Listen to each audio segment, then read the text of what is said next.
Hi everyone, this is your host Ritika Sharma. आज की video जो है वो कंप्लीटली अवेयरनेस वीडियो है।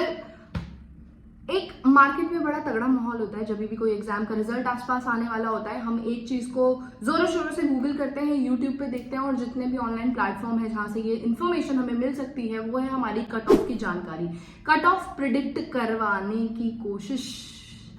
मुझे भी आजकल ऐसे कुछ मैसेजेस आ रहे हैं, डीएम्स आते हैं, कट ऑफ कितनी होगी। To be very honest, cut off predict करना ऑनलाइन एग्जाम के अंदर एक्सट्रीमली डिफिकल्ट होता है। कट ऑफ प्रिडिक्ट की जा सकती है किसी ऑफलाइन एग्जाम के अंदर जहां पे आपको नंबर ऑफ कैंडिडेट्स पता हो कि इतने कैंडिडेट्स ने उस पर्टिकुलर एग्जाम को दिया है, उस पर्टिकुलर एग्जाम में एवरेज अटेम्प्टेड क्वेश्चंस कितने हैं, यानी कि उस पेपर के अंदर एक बच्चे ने कितने एवरेज क्वेश्चन को अटेम्प्ट किया है, उसकी एक्यूरेसी रेट कितनी है। जब आपके पास में ये सारा डेटा होता है और एक फिक्स्ड पैटर्न होता है पेपर का, तब आप ये फाइंड आउट कर सकते हो कि उसकी कट ऑफ कितनी है। But do you really think कि ये सब पॉसिबल है किसी भी ऑनलाइन एग्जाम के अंदर? Definitely not. अब आप पूछोगे कि मैम ये सारा डेटा तो बाहर ऑफलाइन में कैसे निकाल सकता है जो इंसान कट ऑफ करता है? इस टेक्निक को बोलते हैं डेटा सैंपलिंग। जब एक कांस्टेंट यानी कि एक शिफ्ट के अंदर एग्जाम होता है, वन पेपर होता है, वन डे वन पेपर होता है, तो आप इस तरीके के 100 बच्चों को ले सकते हो। फॉर एग्जांपल कोई इंस्टीट्यूट चला रहा है, वो अपने इंस्टीट्यूट के 100 कैंडिडेट्स को वहां बिठा सकता है, उनसे एवरेज क्वेश्चंस अटेम्प्टेड निकाल सकता है, उनकी एक्यूरेसी निकाल सकता है, और जब वो कट ऑफ प्रिडिक्ट करेगा वहां पे उस कट ऑफ की एक्यूरेसी की जो प्रोबेबिलिटी होती है, यानी कि वो कट ऑफ जो उसने बताई है वो किस हद तक सच होगी, उसकी प्रोबेबिलिटी जो होती है वो होती है 99%, यानी कि वो सही होती है लगभग। बट अगर आप बात करें ऑनलाइन एग्जाम्स की, तो ऑनलाइन एग्जाम हमारे मल्टीपल शिफ्ट में होते हैं, स्टैंडर्डाइज डेविएशन के थ्रू होते हैं, वेरिएबल्स काफी अलग अलग होते हैं, अलग अलग फैक्टर होते हैं। कोई शिफ्ट में थोड़ा सा एग्जाम डिफिकल्ट होता है, किसी शिफ्ट में एग्जाम कंपैरेटिवली इजियर होता है, किसी शिफ्ट में नंबर ऑफ कैंडिडेट ज्यादा होते हैं, किसी में कम होते हैं, किसी में एवरेज अटेम्प्टेड क्वेश्चन, यानी कि किसी शिफ्ट में बच्चा 180 में से 110 अटेम्प्ट करता है एवरेज, और किसी शिफ्ट के अंदर 120 करता है। तो दोनों की वेरिएबल्स अलग अलग हैं। बट ऐसे टाइम पे कट ऑफ प्रिडिक्ट करना, जब हमारे पास में कांस्टेंट डेटा नहीं है, बिकम्स रियली वेरी डिफिकल्ट।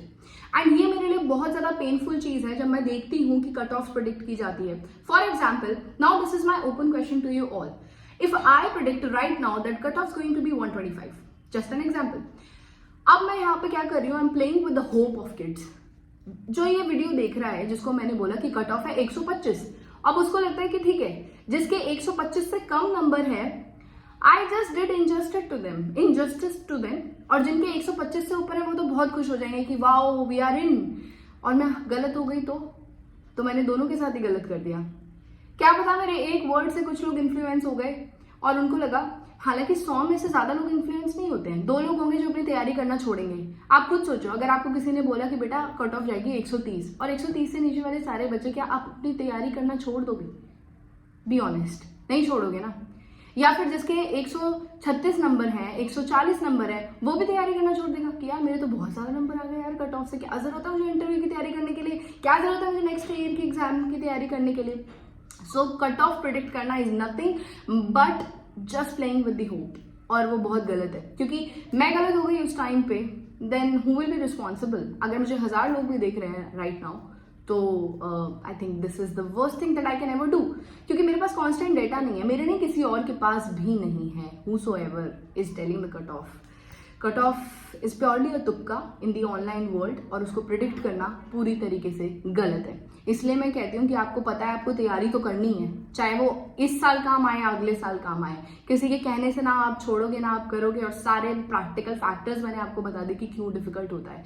ऐसे ही आप एसएससी सीजीएल की कट ऑफ नहीं प्रिडिक्ट कर सकते, एसएससी एमटीएस की कट ऑफ प्रिडिक्ट नहीं कर सकते, आप सीडीएस की नहीं कर सकते, आप किसी एग्जाम की, बैंकिंग की जितनी भी हमारी सर्विसेज हैं। अभी एक छोटा सा इंसिडेंट मैं आपको बताती हूँ। एक सर हैं जिन्होंने अपनी बैंक पीओ की पीओ नहीं है, आई थिंक मैं अभी जस्ट ये इनका देख रही थी, कोई एग्जाम है तो उनका ही एक स्टूडेंट है, उसने उनको क्लैरिफाई किया फिर आके कि सर ने गलत नहीं बताया था, ये हुआ था, तो ये सारा मैस हो जाता है यार। एंड किड्स बिकम किड्स बोल रही हूँ मैं, जो भी तैयारी कर रहा है, एस्पिरेंट्स, सब एस्पिरेंट्स उस टाइम पे मतलब दे फील रियली बैड कि ये क्या हो रहा है। तो कट ऑफ नहीं प्रेडिक्ट की जा सकती यार। It's a humble request to everybody, ये सब देखना छोड़ दो, मत देखो।